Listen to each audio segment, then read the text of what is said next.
Hey guys, welcome back to our weekly live event where we go over real estate, finance, investing, and retirement planning. I'm Pascal Corcus, and I'm here to answer your questions. So, what's up, guys? Welcome back to our weekly event. Good to see everybody here.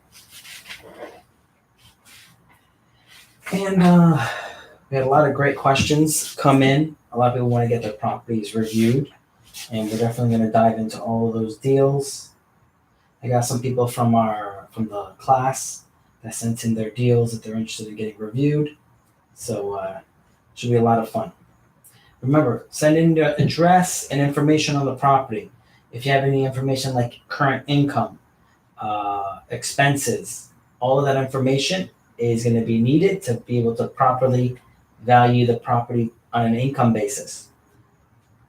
Any additional information you have, the more information, the better for us to be able to properly assess the property and determine, what's it really worth, So I think you guys, if you've seen the live video that I put out today on the story on IG, I was showing you guys about a property I was looking to buy in Oldsmar, right across the street from the water, and how I ran the numbers real quick. So it's really important to know your market and know what things cost to build and what the properties cost, what they're worth when you're selling them. So, what's up, Ivan? What's going on?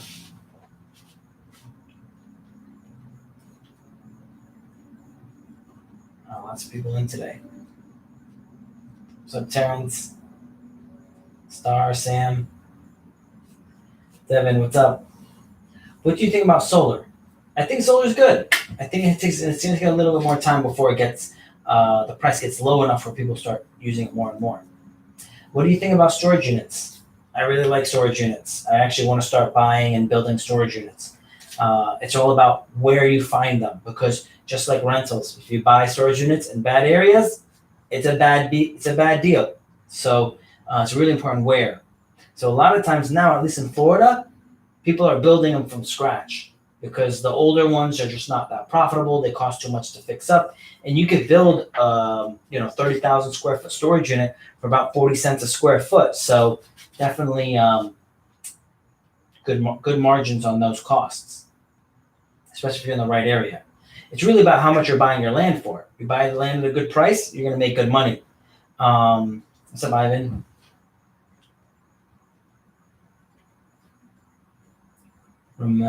Ralan. Hey, what's up? Team and Ambition, what's up? What's going on? What's up, Jez? Div? Ivan? All right. Ro, what's going on? Say something that we don't know about real estate. Something that you don't know about real estate. That real estate is one of the things where with stocks, you can't really time the market, but in real estate, you can time the market. You can get an idea of when things are going to fall. You're able to do that better and easier in real estate. That's why you'll see me say, I'm not really going to do stocks. I'd rather focus on the real estate market and watch it. Because if I'm focused enough, then I can pull one deal in real estate and make up all the money that I would have made focusing on my energy and time on trying to day trade. So that's why, that's one thing you probably wouldn't know about real estate. You can really time the market. It's easier. All right. Rico, ask your question again. Ask it today and I'll answer it. What's a good rate to borrow hard money? Well, it depends how good the deal is. Remember, interest rates depend on how good your deal is. If your deal's good, then, interest rates are not going to matter as much.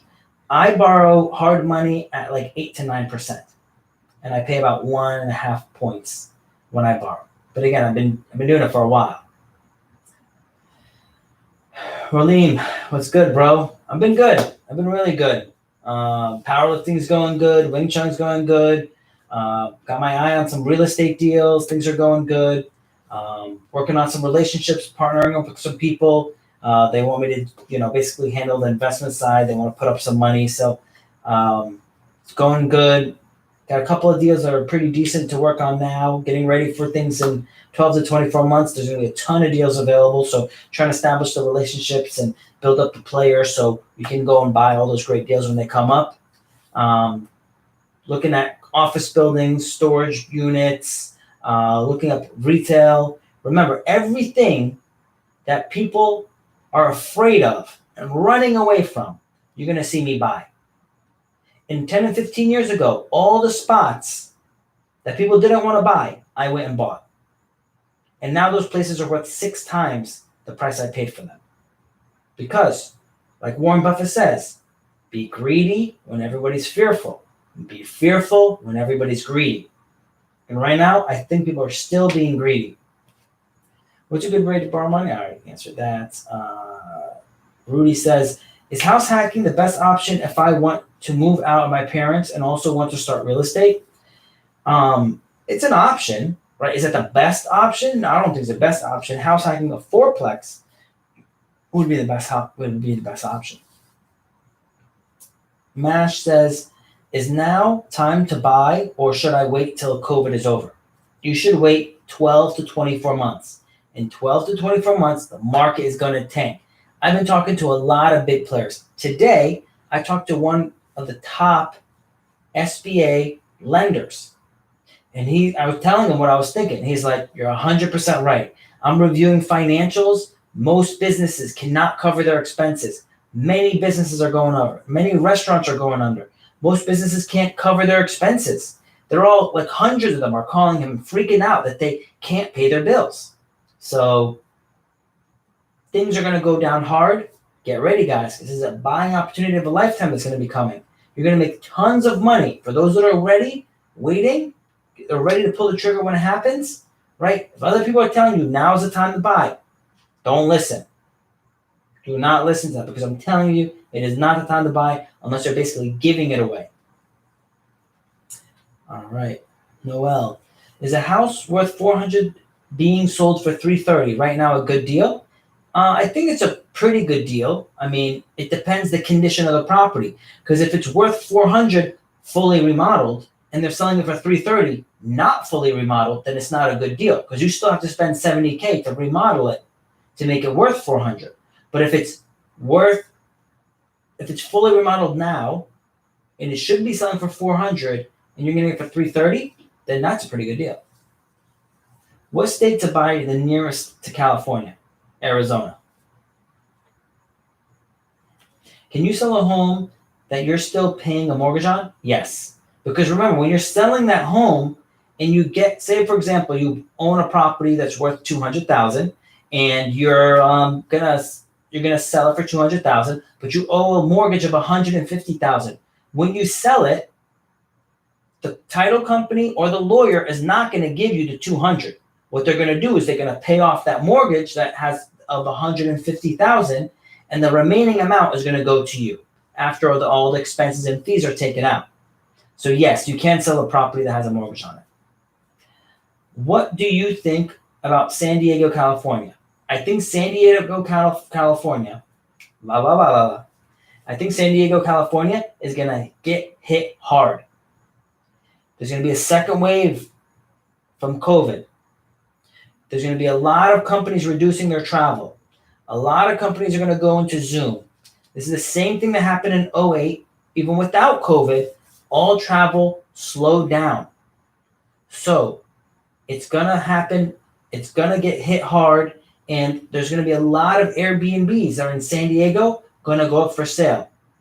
There's going to be a huge surplus of properties, more than current. Like again, San Diego is a very competitive market. You have a lot of people from Hong Kong and Japan coming to buy in that market. And it's a lot of foreign money buying up the properties, which causes the price to stay high. In addition to, there's a lot of wealthy people in the area as is. But because there's going to be more supply than normal, it's going to cause the prices to come down. So I think you do have a lot of time in San Diego to be very patient, save up your money. Plus, the properties over there are very expensive. So you're going to want to be able to have a good amount of down payment to afford them. In San Diego, definitely you're going to want to try to house hack those used units because it's very hard to afford a property. And again, one last point I want to try to give you guys is this. If you're going to buy condos, and I strongly do not, I discourage you buying from condos and townhouses, but if you have to buy one, do not buy a single bedroom.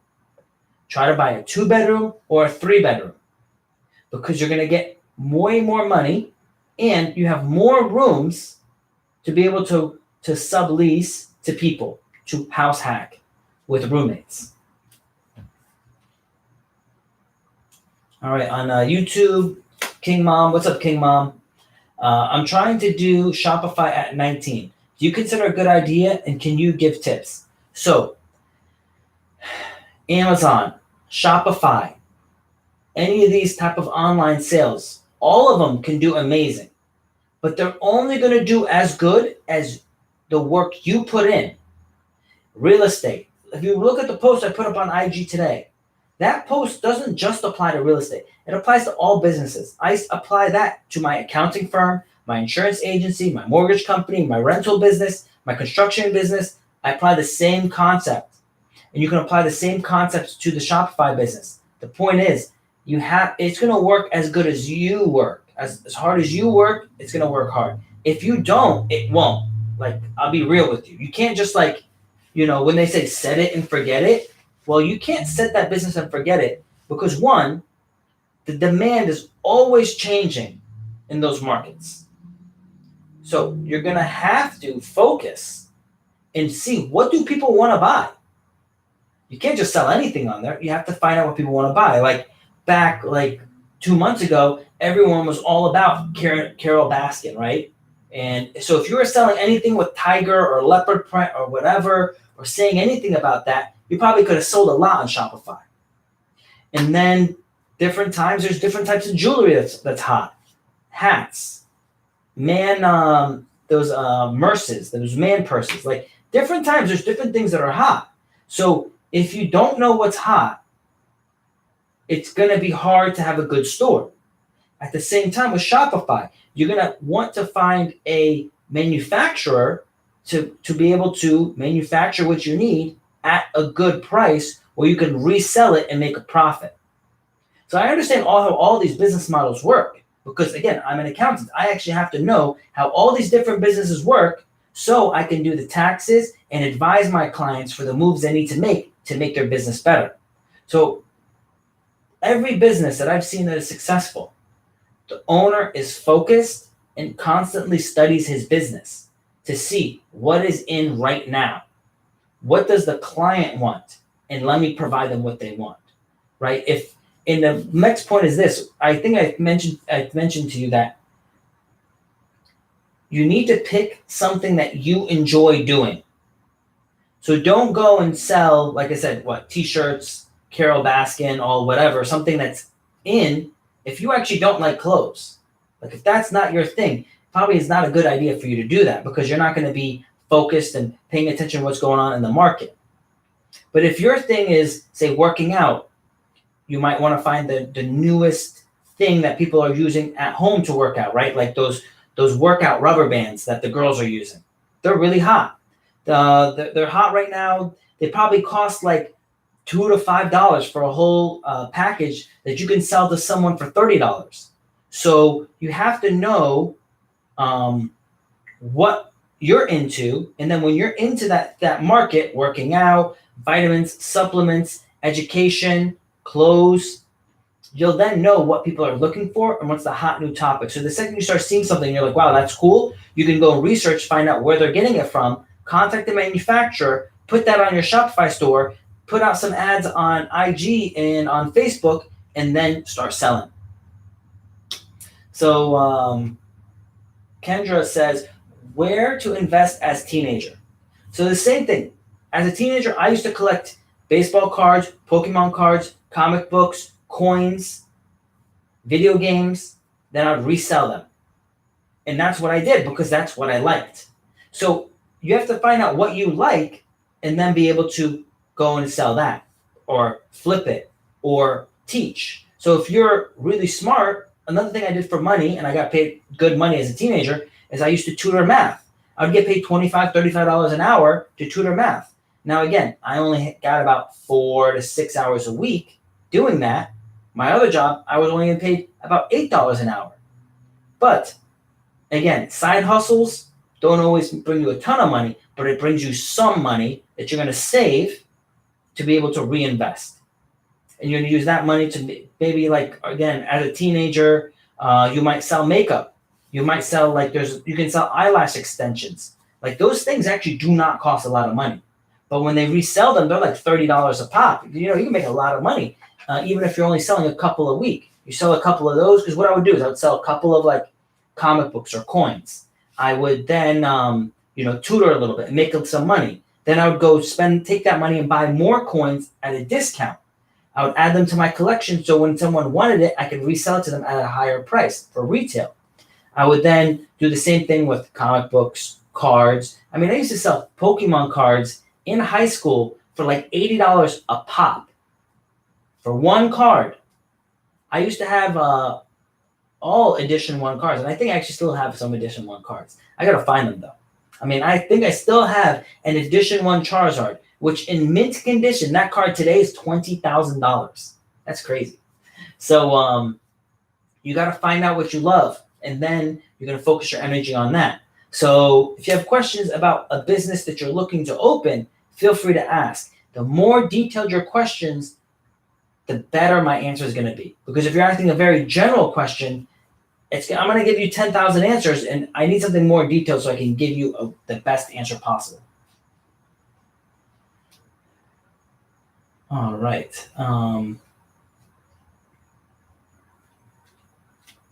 Looks like someone wants to go live. Let's see if it works. So I got a question here from Ivan. It says, what does house hacking mean? So house hacking is pretty simple. So I'm going to put it up on the board. Again, everyone on IG, YouTube is a lot better. If everyone would give me the thumbs up and the hearts, I really appreciate it. Thanks for the love. So house hacking is this. Let's just say you live in LA, and $700,000 gets you a 3-bedroom condo. Okay. So I don't think that's a good deal, and I don't advise it, but this is the example, right? $700,000 in LA, you get a first-time home buyer, you do 3.5% down, you put down about $23,000, $5,000 in closing costs, $28,000 is what you bought this $700,000 property for, okay? Now, right here, cost. Your loan is going to be like $677. At $677, at 3.5%,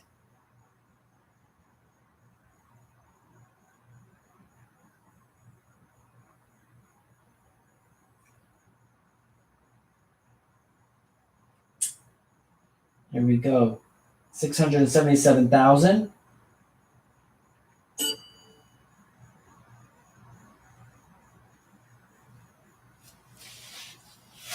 The $677, the monthly payment is $3,000. Your condo association, your taxes, your insurance is probably going to be another $2,000. This costs you $5,000 a month for this 3-bedroom. If you house hack, normally what you would do is you would charge, so the rent is $5K is your cost. Okay? What you would do is a house hack, if it's a 3-bedroom, you would take 2 roommates. They would each pay you $2,500 a month, and you then live in there for free. That's house hacking, where you get roommates to pay you that money, and you live there for free. Now remember, you would think if you live, now again, everyone has something to say, good or bad. And the people that say negative things, you're like, Who the heck would pay $2,500 to rent out a room? If you're in LA and you have a $700,000 condo, you're in a super nice area. And in that super nice area, a one bedroom costs $3,500. Where here, you're renting a 3-bedroom, 2-bath with probably a really nice view, really big, for $2,500. So you're actually saving $1,000 by rooming with your friends. Now again, 2 friends are paying you $2,500 each. You're living there for free. You're now house hacking. That is what house hacking is. Now me, I don't prefer house hacking this way. My house hacking is a little different. I'm going to show you how to house hack. I actually got one. Okay, I'm going to go over a deal right now. So it's actually, I got a deal right now. Let me bring it up. It's a triplex in California.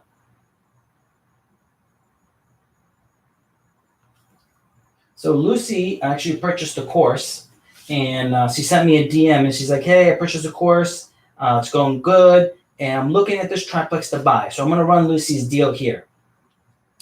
It's a triplex here in California. Sale price, let me see. All right, sale price, $759,000.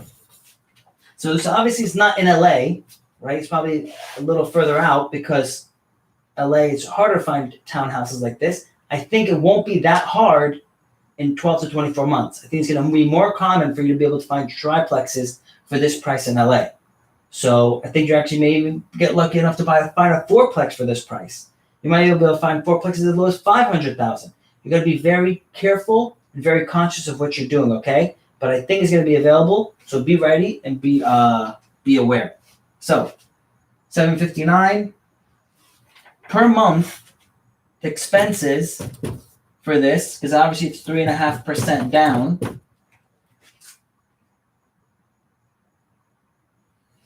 So it's going to be about $21,000, $22,000 off. So we're talking about 700. Let's just say 735.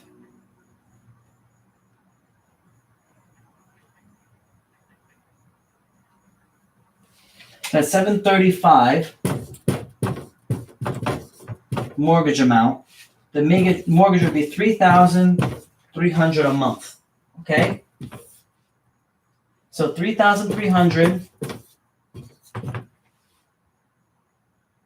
She says that the taxes per month are $487.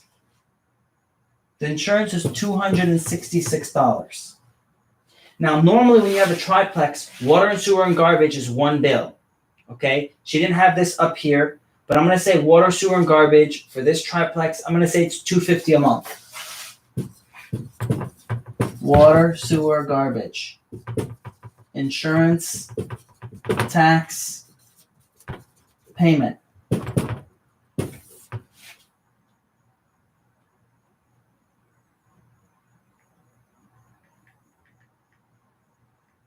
$3,300 plus $487 plus $266 plus $250 equals $4,303 a month. This is the expense. Now she's saying the 2 units currently that are rented brings in $2,200. This is income plus $1,900. So it's $4,100. So she's planning on living in the third unit. In the third unit, she's going to live in it. So now she's only paying, what's the difference? She has a negative $203. So she pays $203 a month to live here. Obviously, this is ignoring electric, internet, things like that. Things breaking. She still have to consider those factors. But if you're in LA and you're only paying $203 a month, and you're estimating, hey, your living expense is actually $2,000, and you're putting $2,000 a month away in your account, you'll have $24,000 a year saved up in case something breaks. 2 years, 3 years. Normally nothing major happens. If you're smart about buying a property, nothing major happens for 3 years. As long as you make sure the plumbing is good, AC is good, roof is good, you'll have $72,000 saved up, right? Because what you're doing is you're still making believe someone's paying rent. You're going to pay rent yourself into that account to make sure that you have reserves. If you do not have reserves, it's going to be bad for you. So make sure that you're not blowing that $2,000. You're still putting that money away. You're making believe that you're paying rent, but you're paying rent to yourself. You're a tenant to your own company, and that's a great thing to do. That's why I actually opened up my own insurance company. I had so many rental properties. I was paying so much insurance. I said, you know what? I already have an accounting firm. I know numbers. I know finance. Let me open up an insurance agency and pay the money to myself. And that's what I did. So then I'm paying myself as an insurance agent, and then I'm collecting the commission.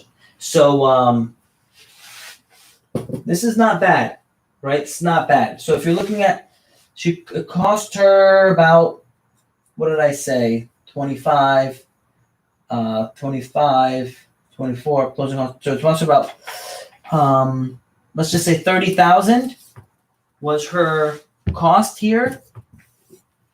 And she's making 24,000 a year. So she's making 24,000 divided by 30,000. So she's right there. She's bringing about 80% return on her investment. Again, that's ignoring if anything breaks. So it's actually less than that. But overall, that's decent. That's decent. Is this good enough for me? No, it's not good enough for me.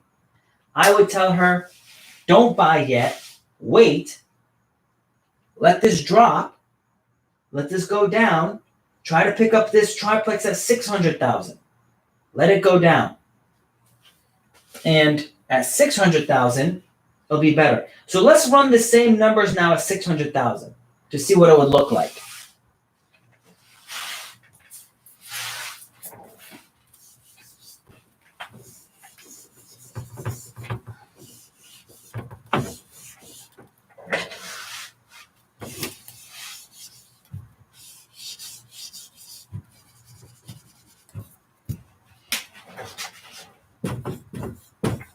All right, at 600K,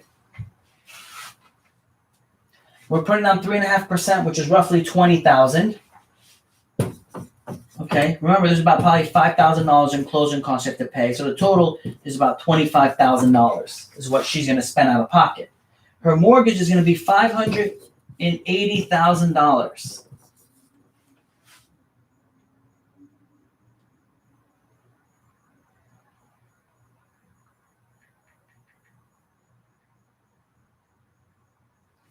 Her payment is going to be $2,604.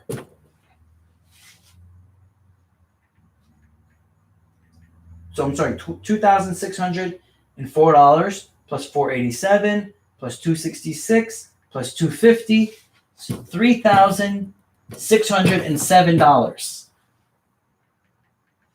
Her income is $4,100. So $493 is her profit. So now she's making $493 a month. In addition to that, let's make believe she's paying $2,000 in as a tenant because she's going to pay herself this money. Times 12. She's bringing in $29,000, $29,916. So let's just say $30,000. Her cost was $30,000. So now she has 100% return on her money, annualized return. She does some upgrades to the property, increases rent some, market stabilizes. Now she buys it in she buys it in the end of 2021, buys it at the beginning of 2022. Okay? She buys it at the end of 2021, beginning of 2022. At that point, she lives in it, say, 2 years. By 2024, she should be able to do a cash out refi, lower her interest rate, remove PMI, which lowers her expense, and then be able to get a home equity line of credit. Because a property at this point is probably going to be worth about $800,000. She now is in 2024 with a $200,000 line of credit.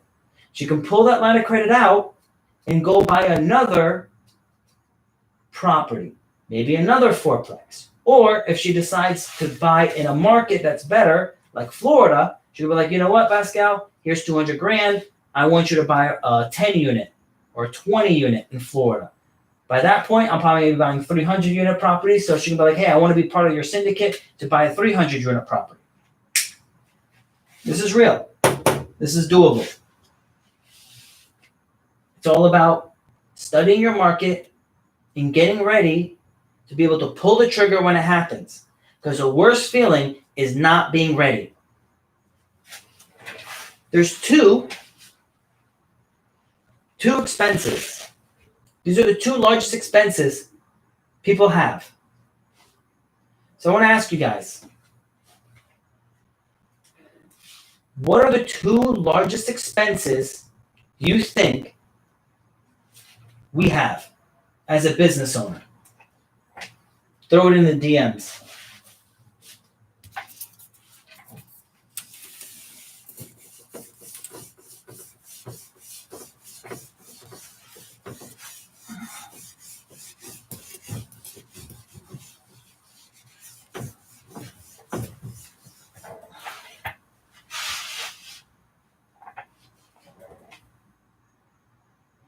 Ivan says food and gas. Maury says, I'm late to the party. What did I miss? You missed everything, brother. You missed everything. Don't worry. It's going to go up on YouTube tomorrow morning at 10 a.m. You can rewatch it. Rented insurance. Operational expense costs. Wages. Payroll. Empty units. Missing an opportunity. Renovations. Joe says missing an opportunity. Number one largest expense is not knowing.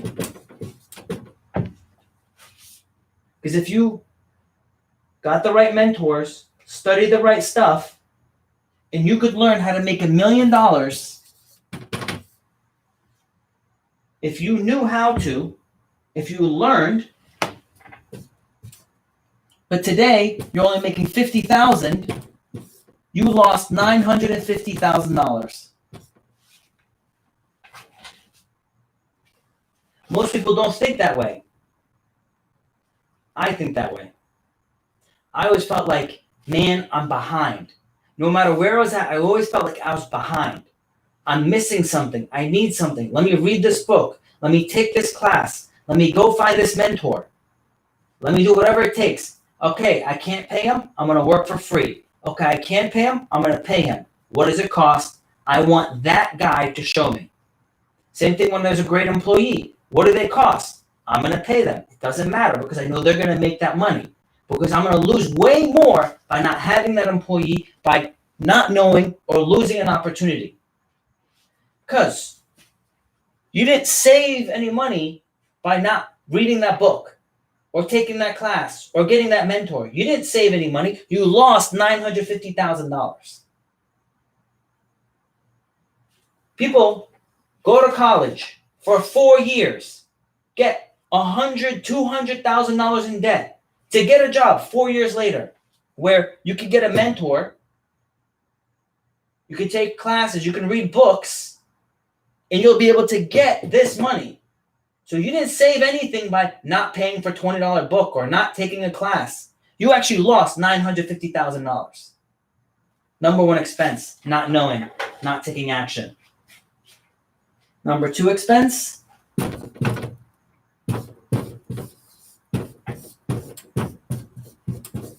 taxes. That's an expense. You don't have to pay taxes if you knew how. If you had a good accountant, you wouldn't have to. I don't pay taxes. Amazon doesn't pay taxes. GE doesn't pay taxes. Those are your two largest expenses. Now, If your problem is, if you keep on saying, and I hear this all the time, how do I start with no money? Your problem is not money. Your problem is your brain. The way you think is the problem. Your problem you should be saying this. How do I make more money? How can I provide value so I can get something in return? How can I gain the knowledge to gain money? Those are the questions you should be asking. Those are the things that are going to get you to the next level. Because if you keep thinking, how do I get there with no money? Say you get to the first deal with no money. You're going to keep thinking, I don't need money. And then you're going to blow all your money. And then one day, one time, something's going to happen. Average American doesn't have enough money to change the tires on their car. They don't have a problem with money. They have a problem with the way they think. The decisions they're making is the problem. Because we had the lowest unemployment rate in history prior to COVID. Yet people still didn't have money. That shows us a bigger problem than this. The fact of like, oh, I don't have money. No, you have a spending problem. So Val says, how are you not paying taxes? In my course, I explain how I avoid paying taxes and how all the large businesses avoid paying taxes and how I was not even paying taxes when I was 19, 20, 21. Since then, I didn't. Because if you do your taxes properly and you have a good accountant, you don't have to legally pay taxes.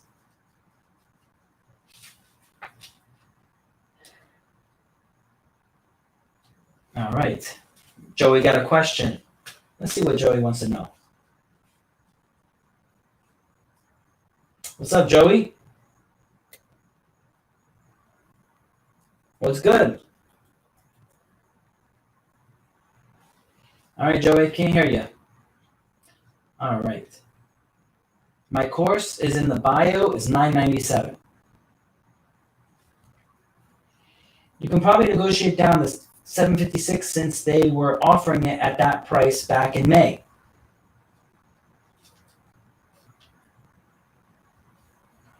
Just for a property and $700K to build the plan, rent would be $2,500 for 4 units.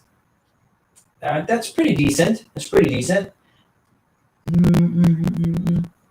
Yeah, that's pretty good numbers. I mean, it passes the 1% rule, which means 1% of the price of the property should be the rent or greater. So $700,000 property, the rent that's generating should be at least $7,000 a month.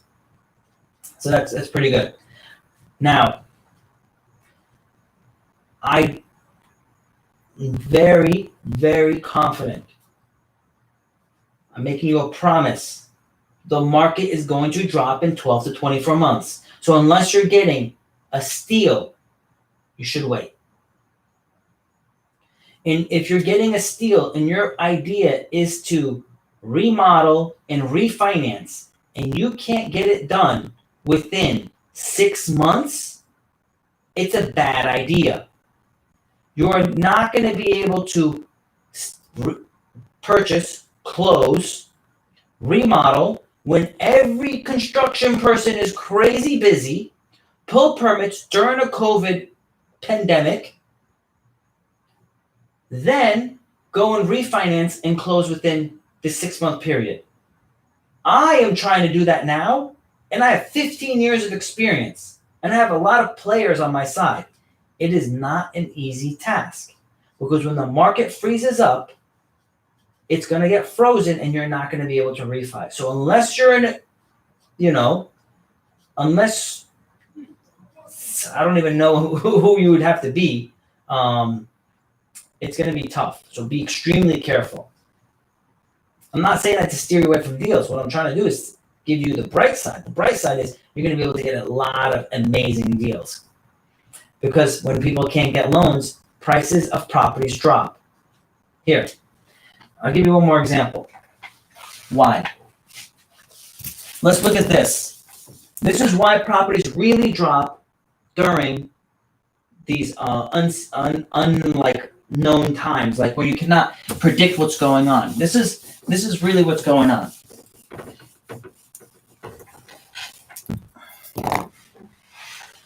So, question for you guys. Before I give the answer, I want to ask you the question. What do you think is the reason the prices drop when the economy is bad? Like in the current market, not how things were and why things weren't back in the day. Currently, how the economy works.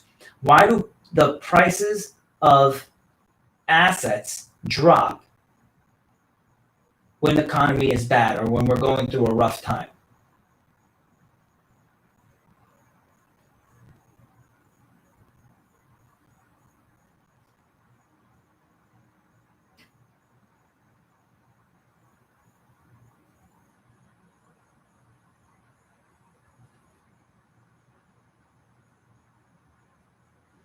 Joe, you're coming in good. This is the second time you've come the closest to the answer.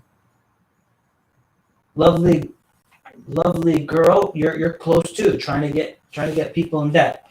But your answer is close, but it's the opposite. Because people cannot get debt. How things work, I just explained to you with the deal, with the triplex we just talked about, right? That she put down $30,000 and she was making $30,000, so she was making 100% return on her money. Okay? Income,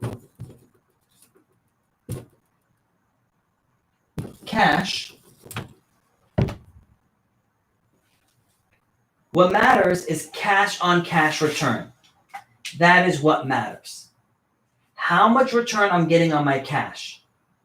When money is cheap, as interest rates drop, the amount of money on my cash goes up. The cheaper interest rate gets, the more money I get back from my cash. And when the economy is down, getting loans go down. So if loans go down and I can't get any debt, I am now not getting a multiplier on my money. I can't get 10 to 1 on the dollar. Back in 2008, and even in now, sometimes you could just put down 10% on a deal and be able to make money. So if I'm only putting down $100,000 on $1 million property, if I make $100,000 on that property, awesome. I'm making 100% on my money. Now let's fast forward. Economy's bad. Now the bank wants me to put down 30% for my money. Okay? They want me to put down 30% on my money. So that means they want me to put down $300,000.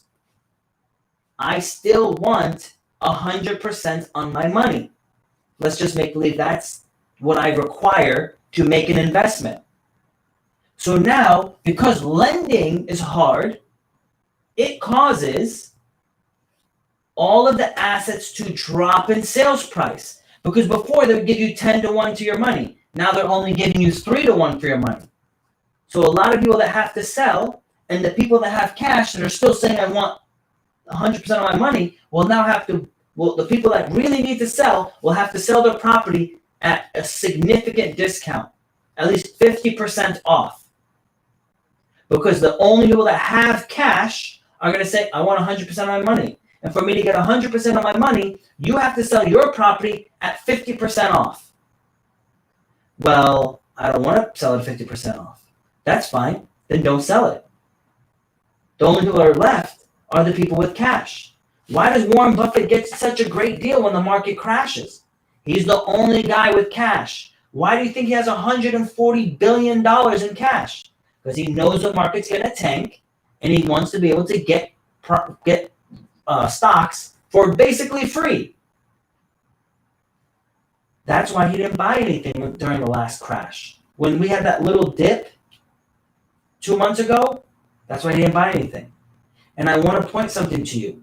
I didn't stutter when I said little dip, because that was a small dip compared to what's coming. We're going to have something big coming. You have to be ready. So, It's backwards because on IG it comes out backwards. On YouTube it doesn't come out backwards. Joe says 8 years of experience. Joe's studying. Again, I fell in love with real estate at 14. It took me till 19 to buy my first deal. 5 years I was running numbers, reading books, studying. I wasn't just doing real estate, right? I'm not saying you have to do it like 24 hours a day. I was also studying cards, games, whatever, studying different ways I can make money, different side hustles, and it worked out. All this knowledge I was picking up over time, learning how to build credit, learning how to, get my cash right, learning how to do tax returns properly, learning what type of mortgage I should get, learning how to find the right deal, close on the first deal, negotiate with the seller. Everything that I teach in my course, that's what I did during those 5 years of time. I'm giving you 5 years of work and studying within my course. Because I know you're going to do this, and like the previous deal, buy a property, make a ton of money from it, and after that, you're going to have a lot of money, and you're like, I don't know what to do with all this money. I don't feel comfortable with all this money. And what you're going to do is you're going to come to me. Like, Pascal, I got all this money. I made all this profit on that deal you educated me to get. What do I do with it? I'm going to say, no problem. I'll help you. You can invest with me on one of my deals. Or I can use my people to find you another deal to buy, and we can handle the loan for you. We can handle insurance for you. We can do your taxes for you. My goal is this, to make you guys super successful. So when you're successful and you have these companies and these businesses or these properties you need to do taxes for, you're going to come talk to my people, my staff. When you need insurance, you're going to talk to me. When you need mortgages, you're going to talk to me. Or if you have enough money that you're like, you know what, I don't want to manage these rentals. I don't want to manage these people. But I love the real estate game and I want all the tax credits. I said, no problem. Invest with me. I'll handle all the headache. I'll have my crew take care of things. So that's my goal. Now, your goal is to make sure you don't miss out on learning and understanding how the business works. Because at the end of the day, there is some people that are following me that are really, really rich and very successful. And they want to invest with people. The issue is this: if you do not study and you do not know what you're looking at, some type of somebody's going to come out, tell you something that's too good to be true, and you're not going to know enough to tell that person's lying. So that is why you need to study yourself, even though you're not going to go and do it yourself. You don't have the time to go and actually manage the properties and find the deals and do all the things that I'm teaching you guys. But you still need to know, because if they start saying crazy stuff, you're like, wait a minute, this can't be true. Pascal didn't teach any of this stuff. This doesn't make any sense. You'll be able to call them on their shit and not lose hundreds of thousands of dollars investing with people that are just lying. Because believe me, I have a lot of deals put in front of me, and I don't buy 99% of them because they're not profitable. So if you think you can get into this business and just buy anything and make money, it's a lie. If you can think you can open a Shopify store and make money automatically, it's a lie. Anyone that tells you that you can start a YouTube channel and make money is a lie. If you're good and you work hard, yes, you'll do it. If you put in the energy, yes, you can do it. But don't think that this guy just started 2 years ago, no experience, and gets in the game is going to make money right away. Doesn't work like that. So make sure you vet who you're working with, and that requires you studying to know what's happening, to be able to call them on their shit if you find out that the person you're working with is lying, or the person that's trying to take your money is lying. All right, got a lot of questions here on IG. So, I'm sorry, not IG, YouTube. Let's see. All right. Curly says, yeah, that is perfect example of LA real estate. Guys, I studied my market. I know the game. So Ivan says, I love how you go into detail with every single question you get. Thank you so much, bro. You're welcome, Ivan. I could just give you some bullshit answer and fluff it up and make you guys be some type of cheerleader and not give you anything of value. I want you to learn. I want you to be better, right? And the next point is this. on IG. There's a little paper plane. Send it to your friends. People on YouTube. Tell your friends to follow because your circle needs to get strong. They say you are the summary of the 5 people that you spend your time with. Some people think you have to change those 5 people. I got to get rid of my own friends and get new friends. You don't have to do that. But you need your friends to also upgrade themselves like you. Now, if they choose not to, then that's their choice, but you try to help them. But you should still encourage them to like, hey, yo, I read this book, read it. Yo, I'm watching this stuff online, watch it. It doesn't hurt. But if they don't want to do it, you can't make them. And at that point, you might need to upgrade some friends. Next point. Just because not all your friends are rich doesn't mean you got to get rid of them. So not all the 5 people don't have to be all rich people. They could be like a really great role model. So if you want to be a great dad, someone that's a great dad that you can look up to, someone that's a great like spiritual leader, someone that's great in like athletics, someone that's great in business, someone that's great in arts. They don't all have to be business people. If you want to be well-rounded, have your circle be well-rounded. So let's go. King Mom, at the age of 19, did you know about FHA Loan? And if you did, why didn't you use it? I kind of knew about it, but I was super old school. I'm still kind of old school. I just wasn't comfortable with that idea. And it didn't hurt me, though, to be honest with you, because I put down 20% because I had the money. I avoided PMI. I got a lower interest rate. Then I went about 3 to 6 months later, I got a line of credit on the property, which is basically like getting a very low down payment loan. So why is that better to put 20% down if you have the money? The reason is now your first mortgage has a very low interest rate. And then the second mortgage can have a higher interest rate. And this is why it is important. I'm going to give you an example. Numbers. What I'm telling you guys is the numbers is what matters. Talk and bullshit and fluff and salesmanship doesn't matter. The numbers will tell you to do a deal, and the numbers will tell you not to do a deal. So sometimes I really want to do a deal, but the numbers tell me no, and I just say, no, I can't do it. So here are the numbers. Why it's better. Let's make believe you're going to get 100% loan. 100% loan to value with FHA. Well, you can't do that, so let's be real. 3.5% down. So you're going to buy a $400,000 property. You're going to put 3.5% down. What is that? $28,000. So that means your loan is $372,000.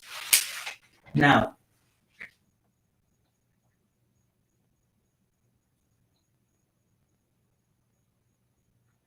$372,000. You're probably going to be at 4%. $372,000. Your interest rate is going to be somewhere almost 4% because you only put down 3.5% down interest. Your mortgage payment is going to be $1,775.98. So we're going to say 76. Plus, you're probably going to have $200 PMI payment. $1,976. That is your payment for this plan.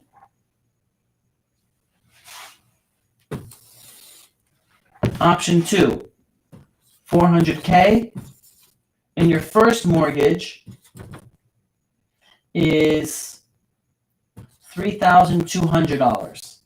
I'm sorry, $320,000. Your second mortgage, so you purchase the property, put down 20%, you put down $80,000. And then after you close, you then get a line of credit on the property and pull back your $80,000. This is going to probably be at 3.25% interest.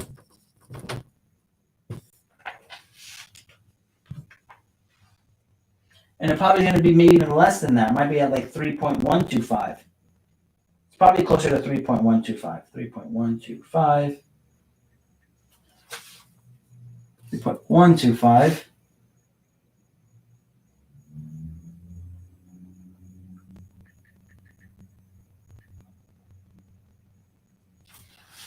$1,371. You don't have any PMI in this loan because you put down 20%. You got an $80,000 loan. My line of credit loan is 4.5%. 4.5% over 12 months equals $300 a month. So the total for these is $1,671. A difference of $305 a month. So $400,000 loan, 3.5% down. You pay down about $28,000, so your loan is $372,000. At 4% interest, $1,776. Your PMI, private mortgage insurance, is $200. Your total is $1,976. 400K loan. Your first mortgage, you put down 20% on this deal. So you got $320,000 mortgage at 3.125 interest. It's a lower interest rate because it's more conservative for the bank since you put more money down. That means it's less likely for the bank to lose money since you put more money down. Your mortgage is $1,371 a month. After you buy it, you get a line of credit. You get a second mortgage. This line of credit is $80K. At 4.5% interest, divided by 12 months, it's $300 a month. Total payment is now $1,671. So, $305 savings. Part 1, PMI gives you no value. It is not paying down your mortgage. It isn't doing anything for you. It's an insurance for the bank in case you don't pay them back. This insurance policy will cover their ass. So you're getting no value for this $200. Do I care if I pay PMI? If I have to? If I get a great deal on a fourplex? No, I'm going to pay PMI. I don't care. Market's going to tank in 2 years. I go and buy a fourplex that was worth $750 for $200 for $500 or $450. Yeah, I'm going to pay PMI so I can grab that deal if I don't have enough down payment for 20%.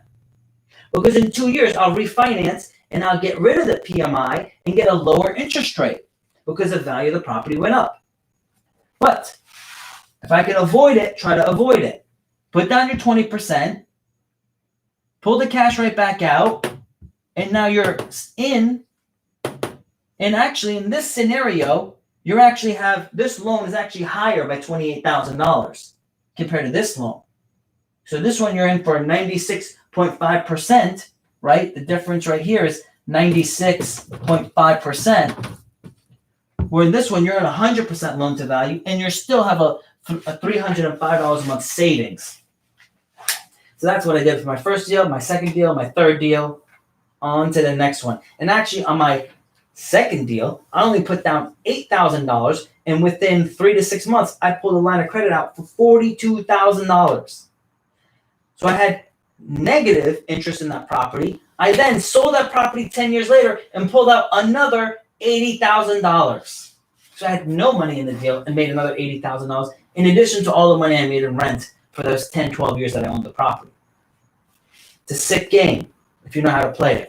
And if you don't know how to play it, team up with someone that does. So some people ask me, Pascal, why do you drive to Tampa when you have a gym right down the street from you? And he's like, don't you even have a gym at my house? So I have weights at my house. I got a gym down the street from me. I actually have 3 gyms down the street from me. But I drive to Tampa 3 times a week. And on Saturday, just so you know, I go by the way Jeff Bezos lives his life. Jeff Bezos doesn't get up till like 7, 8 o'clock. He doesn't have his first meeting till 10. Guys, on a weekday, I sometimes don't get out of bed till 9 o'clock because I don't have to. And I don't want to. But again, you see me 10 o'clock, I'm still working, 1 a.m. I'm a late person. I'm not an early person. And it's okay if you're a late person. What matters is if you're working. It doesn't matter when in the day you're working, but if you're working, that's good. So back to my point. I get up early on Saturday. I get up at 7 a.m., where some weekday I don't even get up till like 9. Why? Why get up at 7? Why drive to Tampa 3 times a week? For one reason. I work out with Tony Conyers. He is world champion. At 62 years old, he deadlifts 600 pounds. Never did drugs. Very faithful, godly man. I have a great team of people that I can work out with, that we support each other physically, emotionally, spiritually, psychologically. It's a great network. So, who you surround yourself with, you'll become like. I actually have to make a lot of mistakes for me to not get strong. Being around those people, you naturally get better. I mean, I was working out by myself for like 2 or 3 years. Despite all my training, I wasn't getting any better. Working out with them, within 3 months, I was hitting new personal records. I was back up to 450 on my deadlift, and I was repping it. And I wasn't even at my peak performance at that time. So when you surround yourself with people, it is worth driving to New Jersey or flying to New Jersey or to California for me to meet with people to learn from them. When you surround yourself with the right people, it is really hard not to be successful. And you know that they're so right and so good at what they do that if you try to bullshit your way out of it, they're going to call you on it and you can't even say no. You know, it's kind of like they say in the Bible, like when you die and you go to heaven, you when God judges you and in all of your sins that you lived in this life are shown in front of you, you can't say, well, I don't deserve to go to hell. You're going to be like, wow, I really effed up in my life. I can't even argue that, right? I deserve the punishment. So when you have those type of people that are like putting that mirror to your face saying, hey, you screwed up. You need to improve this. You need to do better. I know you could do better. I know you're better than this. You're going to have to improve. And that's why I drive to Tampa. That's why I spend all that time and energy to go to the right people so I can develop myself to be better. So be better. All right, guys. And actually, that's another reason why I post a lot of the stuff that I do that's outside of business is because I get held accountable. Because if I'm showing this and then next month I'm worse than what I was, it's going to make me, I'm going to feel embarrassed. I'm like, I can't go backwards. So, all right. Daniel, how is the insurance industry? Insurance industry is good. Understand, insurance money is slow money. It is not big money.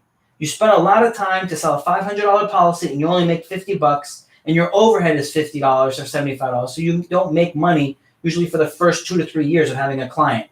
After that, though, it is like rental income money where the money keeps coming in. But again, it's the same thing with your tenants. If you're not taking care of your clients or you're not taking care of your tenants, they're going to leave and go somewhere else. So you still have to make sure you're taking care of them and you have good people on your team to service your clients and service your tenants so they stay.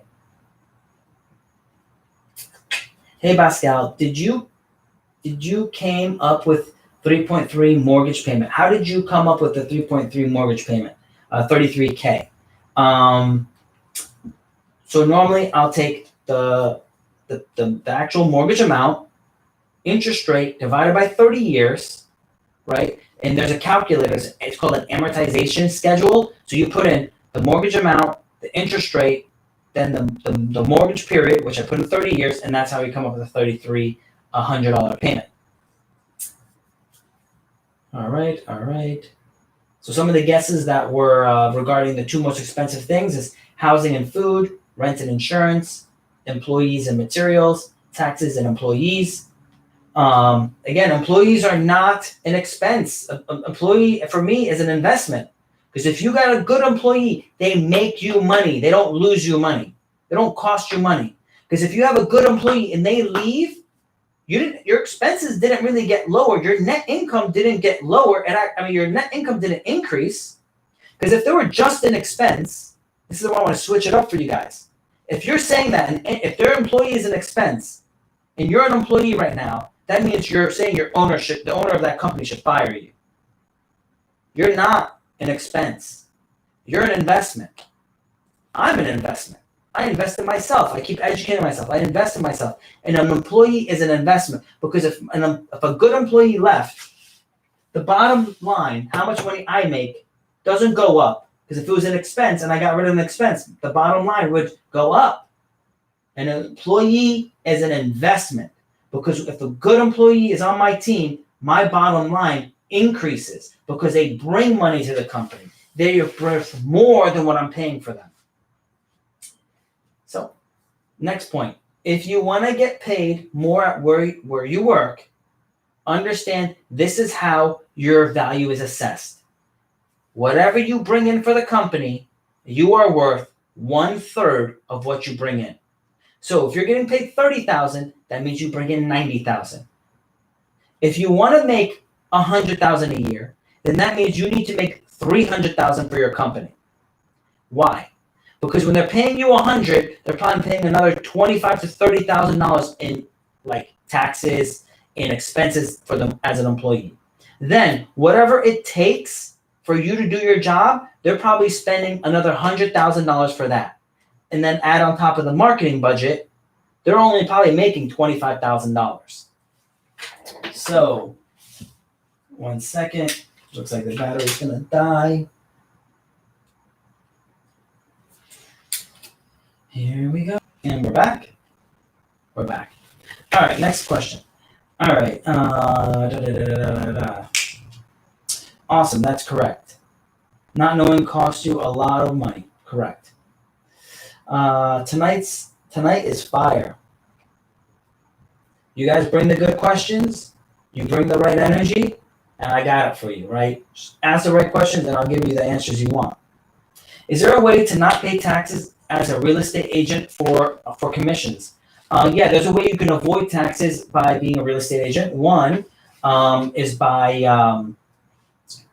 being a broker. Being a broker is a lot easier to write off your expenses and for you to do 1120S LLC, then diverting some of the money as an income from owning the company, and then some of the money as a Schedule C, so that way you can split the income to lower your tax bracket. Another way also is to invest into real estate as a real estate broker. You qualify as a real estate professional. So then, or as a real estate agent, you can invest in real estate as well. The income you make on the real estate, you can then depreciate your building, depreciate the expenses, show a negative on your taxes, even though you made a profit on your rental, write off the negatives against the income as a real estate agent. So on paper, on taxes, it looks like you made less money, but in reality, you made more money. These are all by using legal tax rules.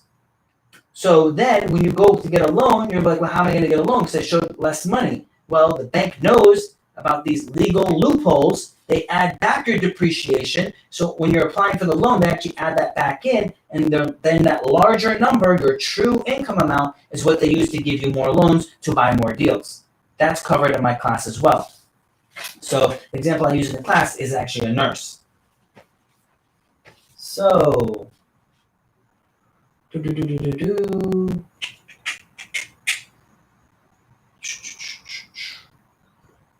Michael says, no one can afford it.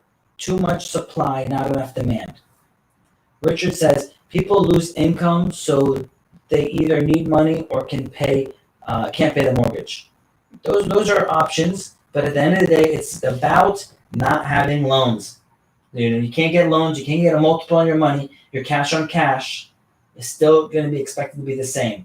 So, yeah. So, good idea, guys. Dan.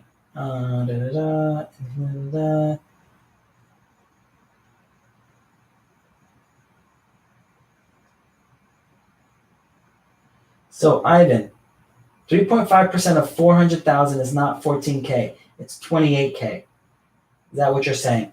So 3.5 for 100,000 is 3,500. For 200,000, it's 7,000. For 400,000, it's 14,000. So let me pull out the calculator. 400K times 0.035 equals 14,000. 28,000 on an $800,000 property. Lucy says 400K purchase price or a loan. The example is 400K purchase price. Michael Mason says, what do the numbers need to be in order for a deal to work? 382 Maryland Ave. All right, I'll try to run that one. I feel what you are saying. Your environment dictates your growth potential. Correct. And if you gravitate towards people that are very successful, you in turn will become successful. Richard, fire. Ivan, fire. Fire. All right. Julian says, "Hey Pascal, just setting goals. What was your credit and saved amount of money when you bought your first duplex?" Again, properties in my area cost less to purchase, but also the income where we live is also less. So I was only making on my 40-hour-a-week job, I was making $8 to $11 an hour. I was able to save $32,000 because I only spent like 20% of what I made. My credit score was 720 when I bought my first property. All of these like tips on what I did and how I did, whatever, they're all in the course. Or you can watch my previous videos that I put out on YouTube to talk about how I got my credit score up, how I saved money, all those ideas and tips.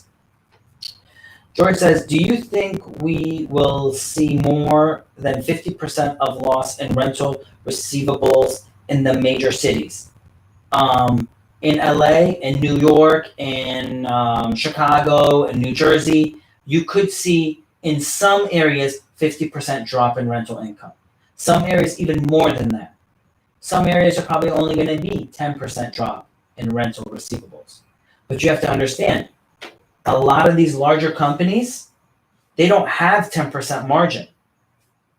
They don't have 10% for you to, for them to be able to lose in receivables.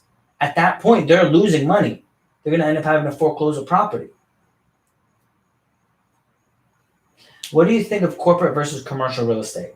So if you're going into corporate real estate, if you mean like office buildings initially are going to have a drop. Especially you have to look at the tenants because the tenant's going to determine how stable their income of the asset, the piece of property you're looking to buy.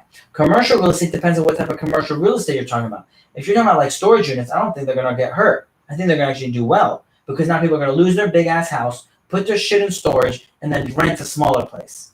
So they're not going to do bad. That's not too much of a worry. But if you're talking about like retail centers are going to get hurt. Some warehouses are probably going to get hurt. It really depends their niche and the size that you're in. What else is good? Office is going to hurt initially as well. But I'm going to be jumping in to all those things. Question on IG says, what course are you referring to? I'm referring to the course that I came out with. The link is in my bio on IG. Again, I had other people review my course. They said it's worth at least $3,000. It's $997 right now. So it's $997. So,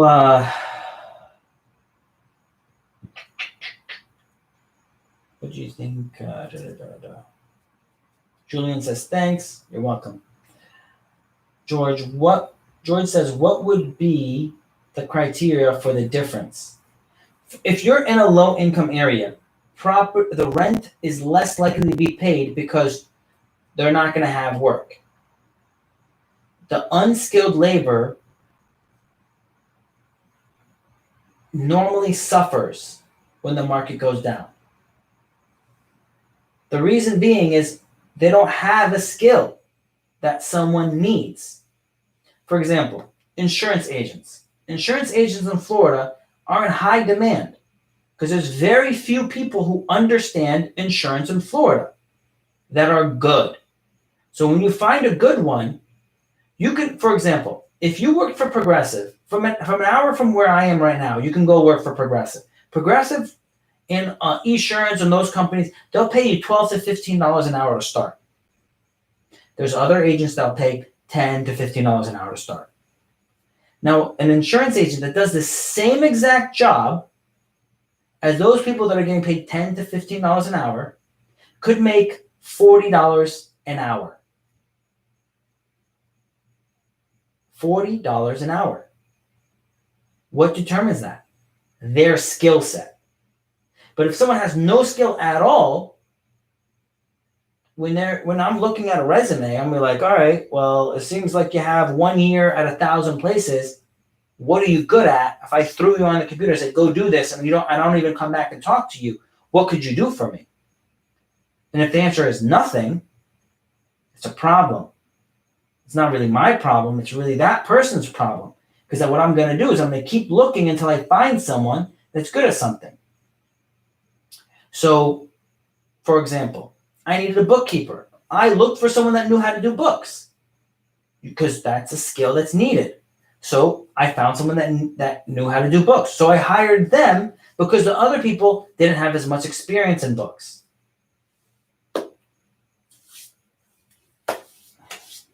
So low-income areas, problem. Areas like New York, New Jersey, LA, Miami, they're pretty liberal. So they can create rules like you can't foreclose you can't evict somebody for 12 months. Or if they go to the court, the judge could be very liberal to say, we're going to give you an extension. We're going to give you an extension to the tenant to not pay or to work out an agreement with the landlord. Well, if you're stuck in those type of markets, then you might be stuck with a tenant that's not paying their rent for 3, 6, 9, 12 months. Where in like the Tampa market, you can evict a tenant that's not paying their rent within like 3 weeks. So imagine, I'm able to move someone out in 3 weeks, get the place cleaned up, and rent it out to someone else within a month. Which course am I referring to? I was referring to my course. The link is in the bio. It's called Foundations of Personal Finance. And it basically teaches you everything I learned about taxes, and mortgages, credit, how to find a deal, close on a deal, and have a bonus section, which is the psychology of an intelligent investor.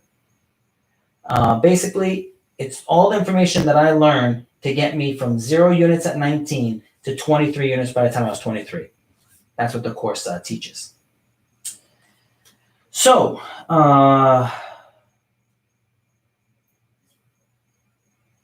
George says, what would be, okay, I'm trying to pronounce his name, Azigber says, what are your thoughts on the Fed Reserve moving into buying corporate bonds individually?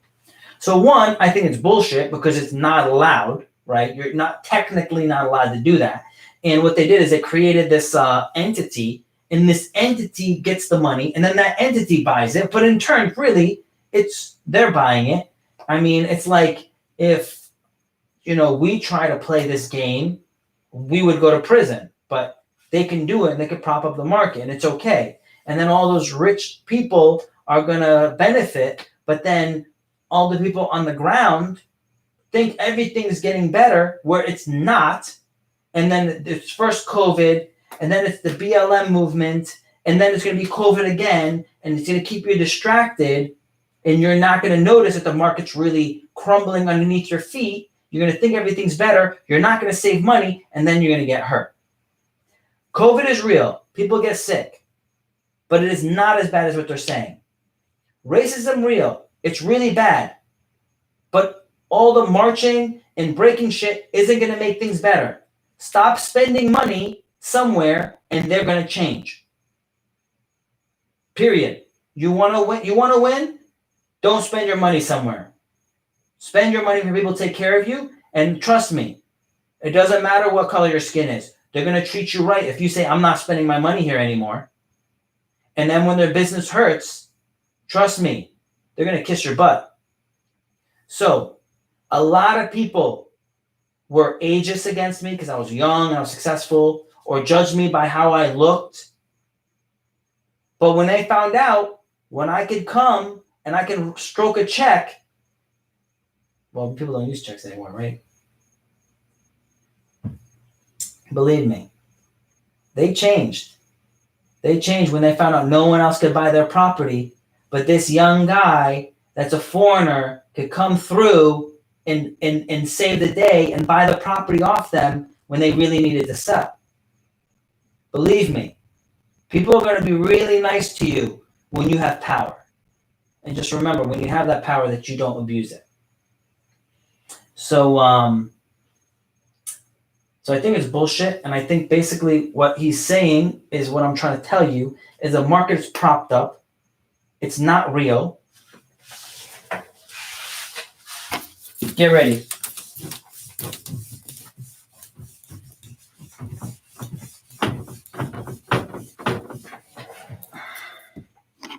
It's really simple. Let's just make it really simple. There's supply and demand. Okay, supply and demand. Simple economics. The higher the demand, the higher the supply,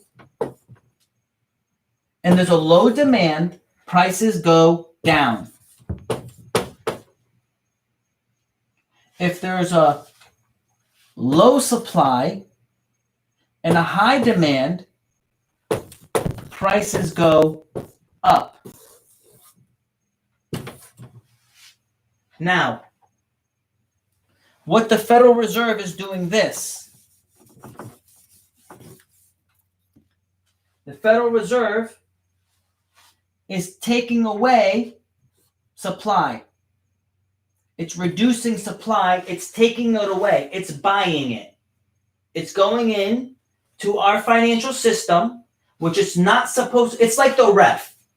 The Federal Reserve is supposed to be very much like a ref. It's not supposed to get involved into the fight. But the Federal Reserve is taking away the supply. So there's less supply out there. There's a huge supply out here. It's taking it away. The Federal Reserve just took this away. The demand was this, but there's no money out there. So the demand disappeared. And what the Federal Reserve is doing is it keeps taking away the supply, even though demand is also disappearing. So what it's making it look like, it's trying to match how the economy was before. It's trying to make it look like, oh, look, the demand is high. The demand is not high. The supply is disappearing. They're taking it away, which is causing the prices to go back up before the coronavirus.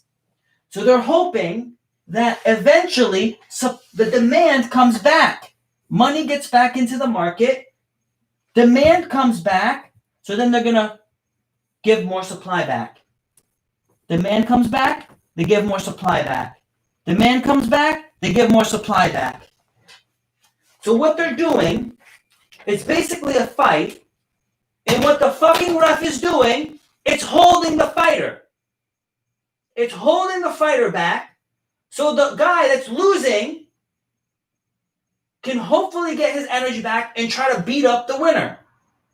That's what's fucking happening.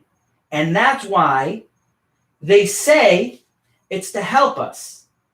But in reality, if they let these big companies crash, yes, a lot of people will lose their jobs. Yes, things will get tough. But the sum of us that have been waiting and saving our money and being conservative could go and buy these properties at major discounts, and that is a natural way to redistribute the wealth. Because now we can go and buy it and get these things cheap and be able to ride up with when the prices come back. Now, their argument is this. It'll fall too hard and it'll be so bad that most people will lose their job and most people won't be able to get back in the market. The problem is the Federal Reserve, for the last 40 years, has made the American and the global economy weaker by constantly giving out cheap money.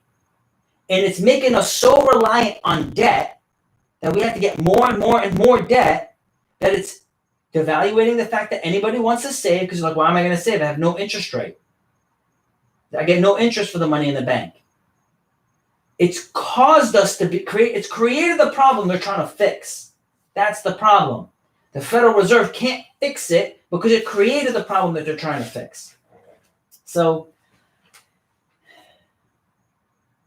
I want to excuse myself for how energetic and aggressive I just got there.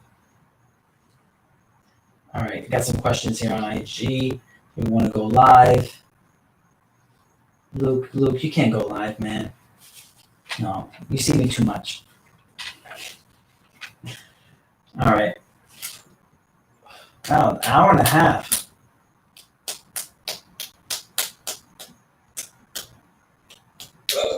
Hello.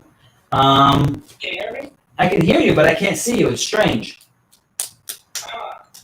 But go ahead with your question. All right. Well, my question is, a lot of people, I would say investors, they all hoping for this fall down for the economy right now. I believe it's much of a retraction of the economy coming forward than just more of a crisis. We are expecting like the houses to be on foreclosure because of the situation right now. But the banks, they're extending and stretching the mortgages for 3, sometimes, they're even talking about maybe an extra month or 2. Do you really think it's going to have He had a good question. Where'd he go? Come back. Ask your question. It was a really good question, and I have a very good answer for you. So bring it back. Would you rather have a 30-year loan on a property with cheaper payments or 15-year loan with average payments, or 10-year with more expensive payments but less interest payments? No. Forget the interest. Interest doesn't matter at all. Get a 30-year loan. The difference between a 30-year and a 15 and a 10, the interest rate difference is very low, very small. Don't worry about it. I'd rather you buy a fourplex and be able to get a bigger loan than for you to go buy a duplex and get a 15-year loan. The bigger the property with more cash flow, the cash flow is what matters. That's a very important factor.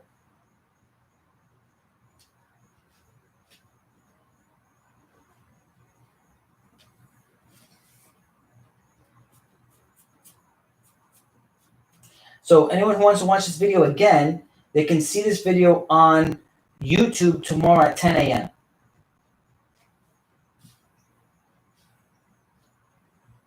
I think something's going on with that guy's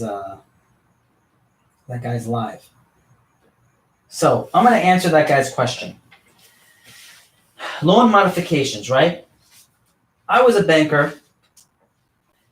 I did loan modifications. I went through the 2008 crisis. I try to help people save their lives. Been there, done that, right? So Miko, I'll get your answer and I'll give it to you because I think it's really good for everyone to hear this. Just because someone gave a payment deferral,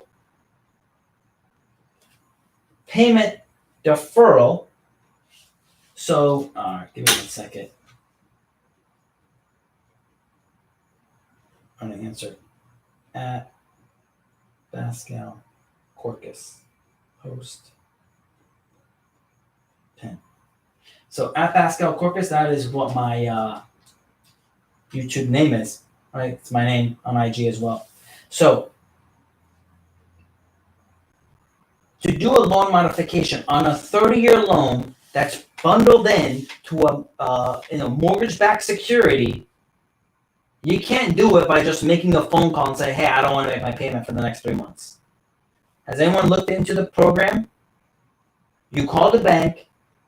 The federal government told the banks and said, if someone calls and says, I don't want to make my mortgage payment, give them 3 months. No documentation. You just have to say, I don't want to make my payment. And the federal government said, give them the 3 months. So 30-year contract that's secured by your house, that is part of a mortgage-backed security. You think you just make a phone call and say, I'm not going to make my payment anymore for 3 months, 6 months, 9 months, 12 months? You are not in a true forbearance. It just makes you feel good. It's not real. In 3 months, you owe all that money back. July 1st, so by July 15th, and say maybe as long as August 1st, we're going to really see out of the 20 million Americans that are in forbearance it's 20 million unemployed.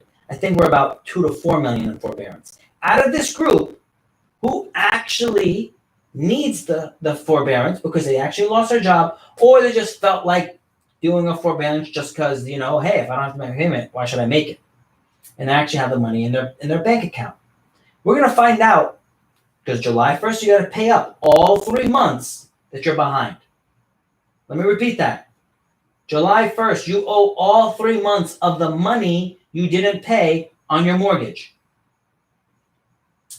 At that point, say you still cannot, then they're going to go into an actual forbearance agreement. They're going to bring you documents. They're going to ask you to supply proof that you can't actually pay your mortgage payment. And then they're going to go through that process of you supplying documents and you proving that you can't pay it. And then at the end of a 12-month period, they will do a loan modification where they push back the cost, the amount of money that you didn't pay towards the end of the loan, or create a brand new payment for you, which it costs a lot of money and a lot of fees and a lot of expenses. And for the people that cannot pay their mortgage because they lost their job and don't have another one, in 2008, when something like this happened, and it wasn't as bad as the coronavirus, and is not as bad as what we're going through right now, guess what happened? They didn't get the loan modification. They lost their house. There's people who deserved a loan modification and didn't get it. And I was shocked. How did you not give it to them? And at the same time, there's people who I thought did not deserve a loan modification and they gave it to them. And I was like, why?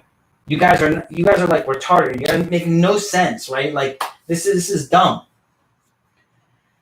So my point is, the bank is not making good decisions. What's going to happen July 1st, August 1st, we're going to see truly how many people are behind. And we're going to, from there, be able to estimate better the number of foreclosures coming in 12 months. That's part one. Why I don't think it's just a pullback, why I think it's going to be bigger than a pullback. Unemployment is going to go away in about 6 months. There's going to be a lot of people unemployed. Some of the people are not going back to work because they're making more money on unemployment than they are at their job. What they're going to find out is when they go back in 6 months is that because they didn't go back to work, that company did so bad because they didn't have enough employees to do the work, and because they didn't have enough supplies to actually meet the demand that's there, can't cover expenses because they're not making the same money, many companies are deciding to shut down.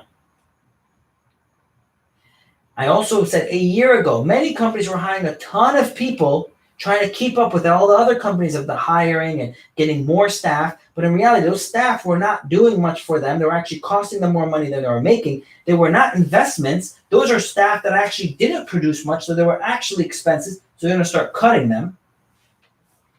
A lot of people are going to be unemployed. A lot of companies are going out of business. Those people that want to find work won't even be able to find work. Companies, because of the new rules of COVID and all the problems going on, companies are not going to be able to produce the same amount as they did previous to COVID. So now, because they can't produce as much, their expenses are high, their sales are going to drop. Even though their sales are dropping, their margins of profit are razor thin. So now, even though they're making some money, their expenses dropped some, their income dropped greater than their expenses. So despite they dropped some expense, they're still losing money. So a large amount of companies are going to lose money. Car dealerships have huge fixed expenses. They have a huge property to pay the rent and the taxes and the fees associated to that property, yet they're not going to sell enough cars to make it. And even if they could sell enough cars, manufacturers will be slowed down, so they're not even going to get enough cars to sell. I just checked MIA to get the service done on it. I went to get a rental car. They said, we only have one rental car left. I was like, what's going on? Why do we only have one car left? They're like, well, the dealership sold more than half of the rental cars that we had in our lot. I said, why? They said, we don't have enough new cars to sell. I was like, really? They're like, yeah. They're because of COVID, they're not manufacturing enough new cars, and they're having financial issues, so they're selling their used cars to try to cover the cash flow problem. I said, okay, I understand. A lot of people work for car dealerships in different aspects. A lot of financing is involved in car dealerships. Wells Fargo is now no longer financing smaller car dealers. And there's a lot of small car dealerships. So I'm not a doomsday person. What I'm saying is get ready, because I'm going to go pick up all these cheap properties when it's time, because I went through 08. I saw how crazy cheap they got, and I was so frustrated when I missed out on all those deals. And believe me, I'm not going to miss out this time. And neither of you. So get studying, invest in your education, invest in your time. If you buy the course, watch the videos. If you ask what books to read, and I tell you what books to read the books. Spend the time, because you don't want to try to figure it out in a year and a half. You want to already understand it, so when the deal comes, you're hitting the ground and you're running. All right. Let's go. So George says, what is your opinion on 5+5 loan with the balloon payment? Is it possible a good deal, good choice? Okay, this is what George is saying. You have a mortgage. It's a 30-year amortized mortgage. Let's just make believe it's 30 years just to give a good example. 30-year am. What that means is it's the mortgage payment is divided over 30 years. Okay? But he said it's a 5+5 balloon. What that means is they're amortizing the payments, they're averaging the payments over a 30-year as if you have a 30-year mortgage. What a 5+5 balloon means, they're going to keep your interest rate is going to be fixed for 5 years. After 5 years, they're going to give you a new interest rate depending on the market. So say your interest rate right now is 3.5%. Interest rates could go up or down in 5 years. So in 5 years, let's make believe interest rates are lower. Interest rates are 3% in 5 years. So then they lock it in for another 5 years at the 3% rate. Your payment goes down. At that point, at the end of the 10-year period, it's called a balloon, which means pay me all the money left over on the mortgage, which normally what happens is the people don't pay what's left on the mortgage. What happens is they do a refinance into a new mortgage. Could you benefit? You could benefit if you think interest rates are going to go down. That's a benefit. That would be a way to play it if you think interest rates are going down.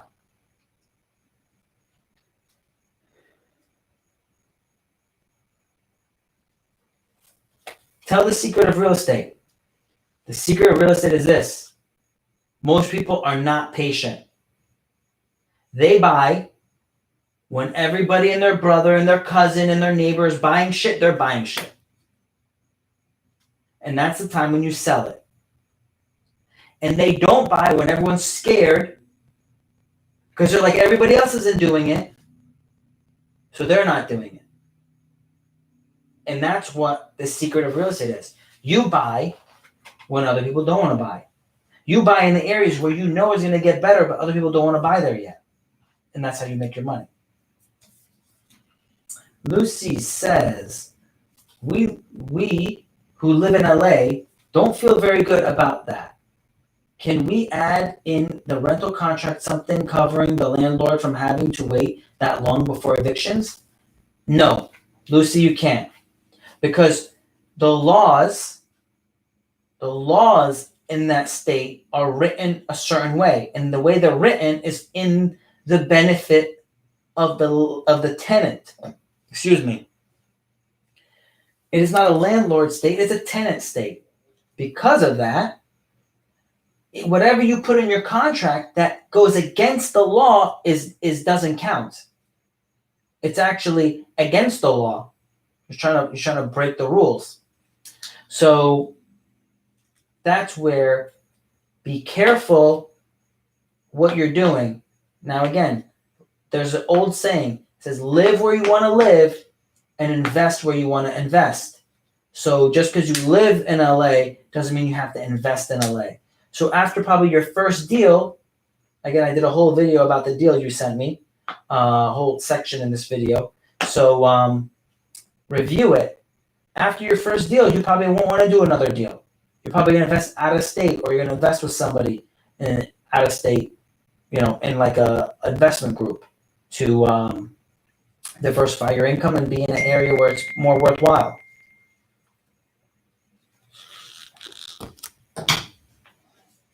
What do you think about Ben Mallah? He's all right. I mean, what specifically do you want to know about him? I'm getting text messages saying this live is really good. All right. Daniel VH, right. Wow, great explanation. Thank you. You're welcome. Michael says, it was passionate. I think it's bullshit when the little man gets pushed around. But then again, what am I doing? I'm playing the game, right? I am playing the game. And only for so long can the ref hold back the good fighter. Only so long. Eventually, when he lets go, the loser loses. This is the thing I was telling you about what the Fed was doing. What I'm trying to tell you is the Fed could try to do it and try to lessen the blow, but in reality, it eventually the thing they're trying to avoid happens. And the other problem is this, that normally the harder the Fed tries to help, later down the road, it only makes it worse.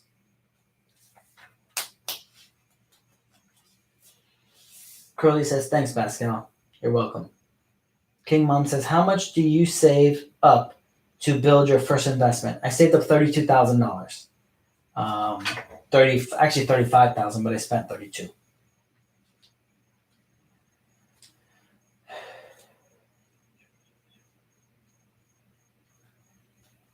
Can I add a clause in the lease that states tenant give up his right to fight eviction? No, you cannot do that in the initial lease, but you can by sign a stipulation agreement. You can have the tenant sign a stipulation agreement that if they do make a mistake, that they're giving up the rights in the eviction process by signing the stipulation agreement. Normally, you need to talk to a lawyer about that, and you need to have the lawyer create the contract and agreement, because normally on a stipulation agreement, what happens is the tenant stops paying the rent. Then you make an agreement with the tenant and say, hey, tenant, I will take less money from you than the rent that's due, and let's create an agreement that you're going to pay me later. Then you guys sign that agreement. In your agreement, that stipulation agreement, it says, but by making this agreement with me and by me making out a payment plan for you, you are saying that you're giving up all future rights to fight an eviction, because this is basically covering that. So at that point, then they can basically sign off the rights to give up to fight the eviction. So, but normally that's not initially from their lease. That's normally in a stipulation agreement. So, but again, contact your lawyer, because in every state it's different. So I have one for Florida, but again, I can't promise that it's going to work in any other state. So King Mom says, I have $10,000 and a 720, I'm guessing, credit score, and good tax income. Can I get accepted into the FHA loan? Yeah, you sound like you can get accepted into FHA loan. Currently, from what you're telling me, it sounds like that you're only going to be approved for roughly a $200,000 property. So if you need more, if you want to buy a property more expensive than that, you'd look up to saving up your money or looking into other ways of getting money for the down payment. So you can use your 401k to help to contribute towards the down payment amount. So then you can afford a larger property. Because if you have good income from your tax return, then you could probably qualify for a bigger loan. Now you got to find out why do you only have $10,000 saved though? Like you have to look into the details of that. So we do financial reviews with my company. So let us know if you need additional help. Also, when you purchase the course, there's an option where you can have me review 10 of your deals and do a full financial review with you guys through a Zoom call. So then you're going to have me actually do a full financial review of 10 deals you're looking at. That I give it at a discounted price of also $997. In reality of things, that's like crazy cheap because I normally would charge 3 times the amount of that at my accounting firm. And it's a really low amount of money if you think about it, because if you're going to buy a $500,000 property, you don't want to overpay $50,000 and just try to save $1,000 and end up overpaying $50,000. So you guys got to think of the big picture. So like the last deal I did, I spent almost $1,000 on inspections on the property. I spent $1,000. I got back the report on just that one property and found out, yo, this is bad. I don't want this property anymore. Spent $1,000, can't get that money back, but I avoided buying that expensive ass property, which I would have lost hundreds of thousands of dollars on if I actually went through and just try to save money by not paying for an inspection. So remember, don't try to save pennies and lose thousands, okay?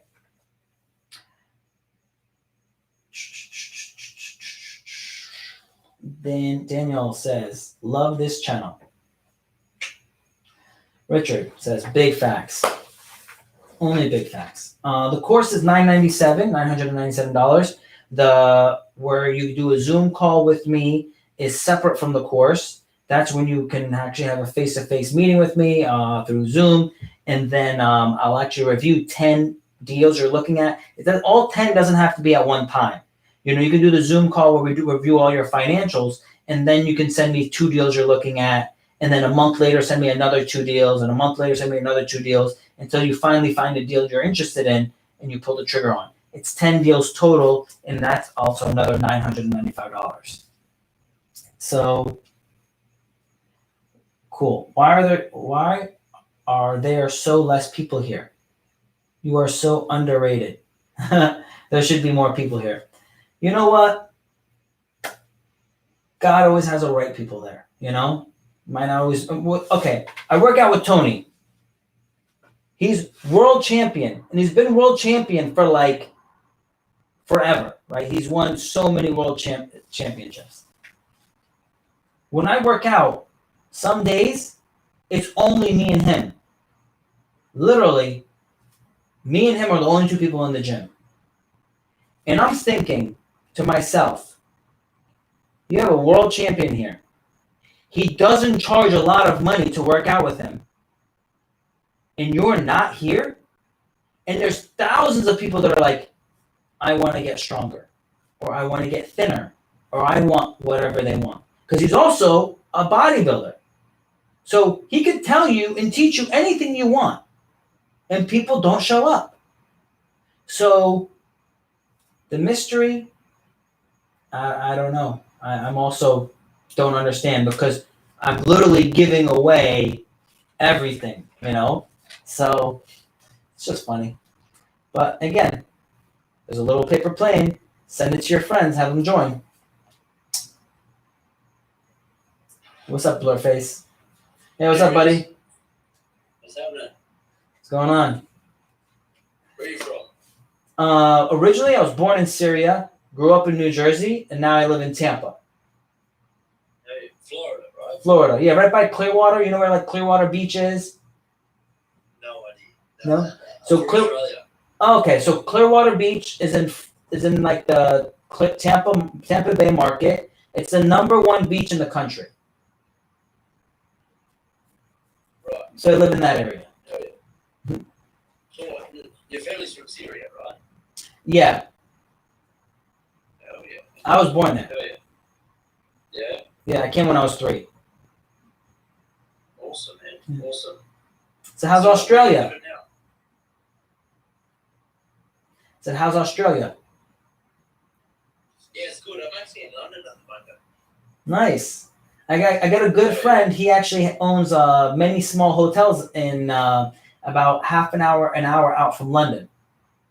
Yeah. Yeah. Hell yeah. Hell yeah. So what is it? What's your, investment? Like, I mean, what's your purpose? Tell me. 'Cause all right. I don't know. I mean, I'm new to this. I'm new to you. Tell me. Cool. So basically, my claim to fame was at 19, I started buying rental properties. At 23, I owned 23 units. I was able to go from, I basically flipped $32,000 into about $3 million into real estate. And basically generating income from it and then constantly growing from there.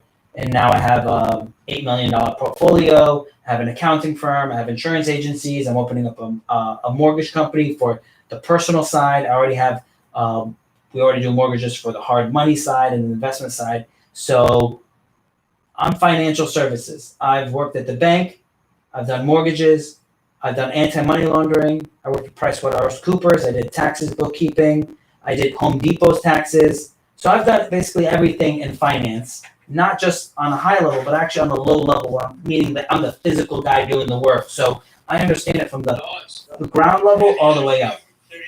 32 grand to 3.2. So that's going to be another 2-hour process to explain the whole thing. There's a lot of videos on my page that explain that. A lot of videos on my YouTube, which is at Pascal Corcus, the same thing as my page, that explains that. So basically, I bought a multi-unit property, lived on one side, rented the other one out. There was already a tenant there. Fixed the property up, took a line of credit, basically took my cash back out in Florida. Everything's in the Tampa Bay market. And basically what I teach is you can basically do that anywhere, right?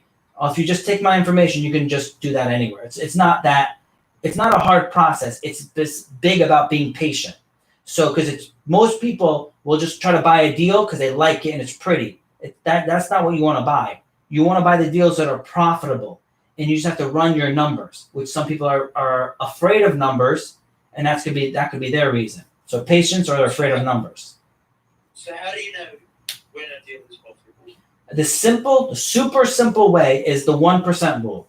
So if you're buying a place for $500,000, it should bring in at least $5,000 a month.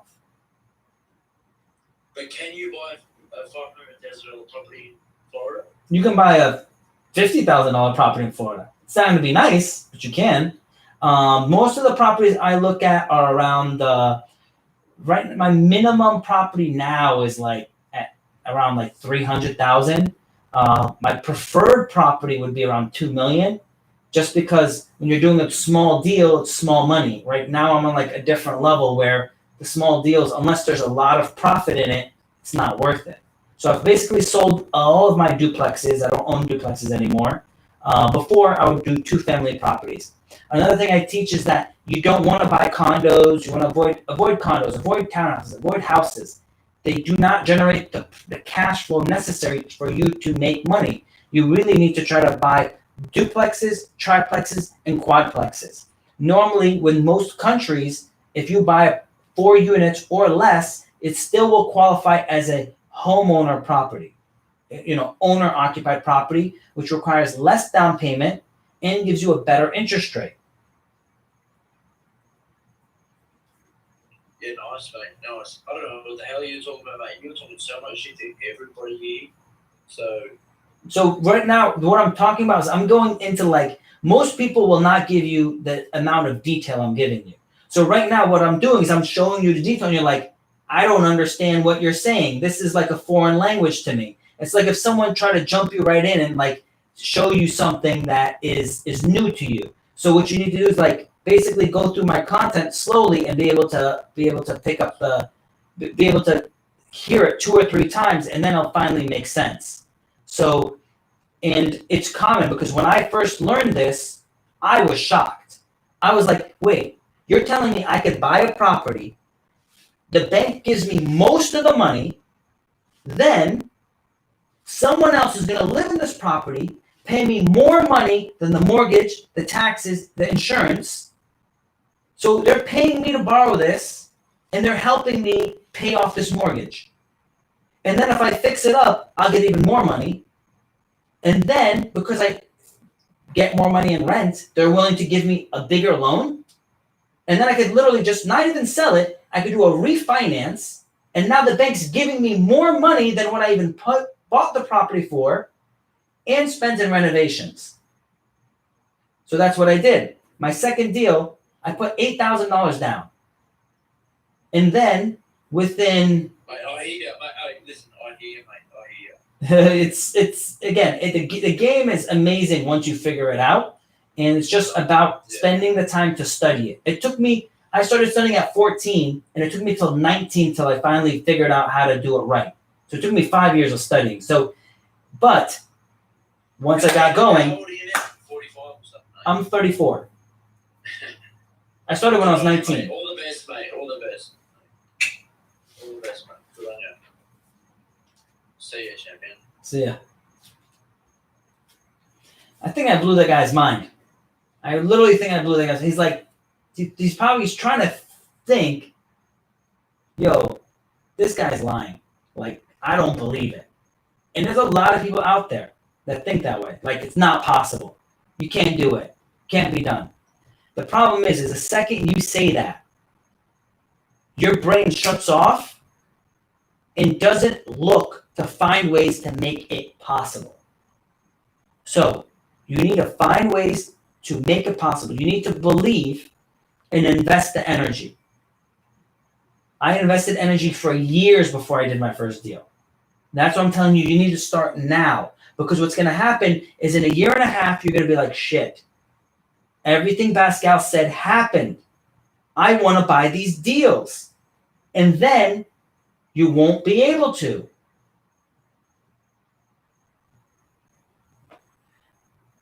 That's the problem. You need to start now. And by the time it's possible, it's almost too late. So, some of you recently, guys, you guys know that. You've been around long enough. So the funny thing is, the people who really know the game that follow me, they're all like, wow, you know, they can understand the information because they have a background. But if you have no background and you're kind of hearing what I'm saying, you're like, wait a minute, none of this makes sense. How is this even possible? So, wow, guys, it's been 2 hours. So, yeah, and then that's the other thing. So on YouTube it says, Michael says, dude, said 44. You look super young, just saying. Normally, if I'm not wearing polo, if I'm wearing like a t-shirt and basketball shorts, people think I'm like young 20s. They don't even think I'm in 30s. But most people, again, don't believe that you can be younger and do it. Remember, I brought on a guy. His name is Kyle. He was 21 years old, and he is in a syndication and owns 119 units, part of his investment syndication. 21 years old. So if you believe, if you work hard, you can make it happen.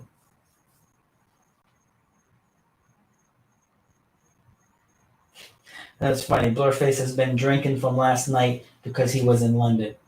You know what? It happens. It happens, you know? Hope you had a good time. So, guys,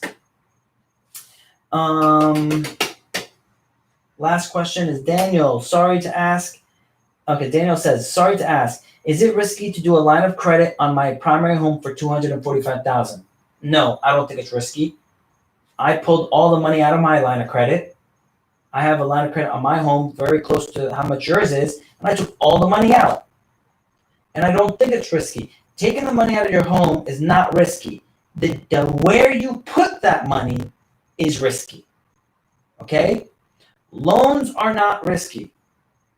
Getting a student loan for a degree in some type of human resources, or getting a $100,000 loan for,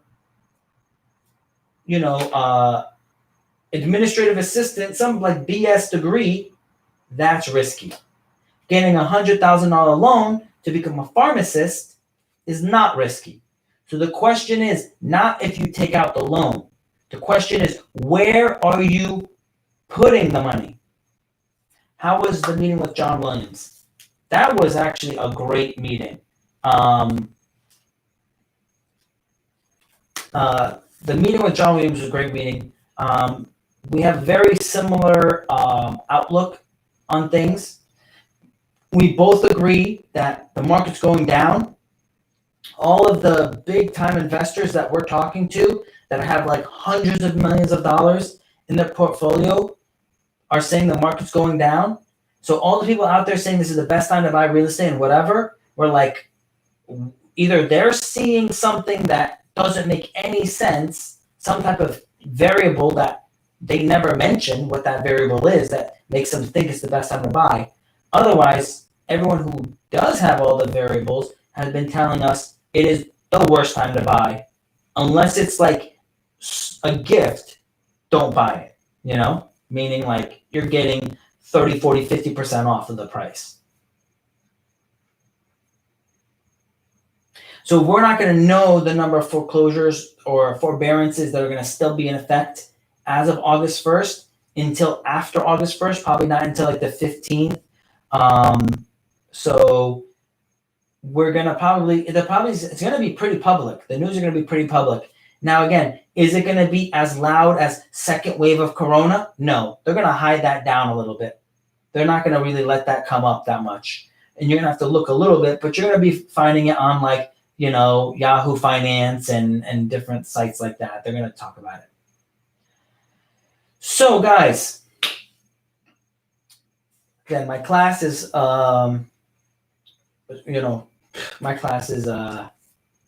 Foundations of Personal Finance. Talks about credit, tax returns, mortgages, finding a deal, closing on the deal, and how intelligent investors think. Link is in the bio. It's $997. Other people that reviewed my course said it's worth at least $3,000. Giving it to you guys so you guys can all be winners. And I'll be live again Sunday at 10 p.m.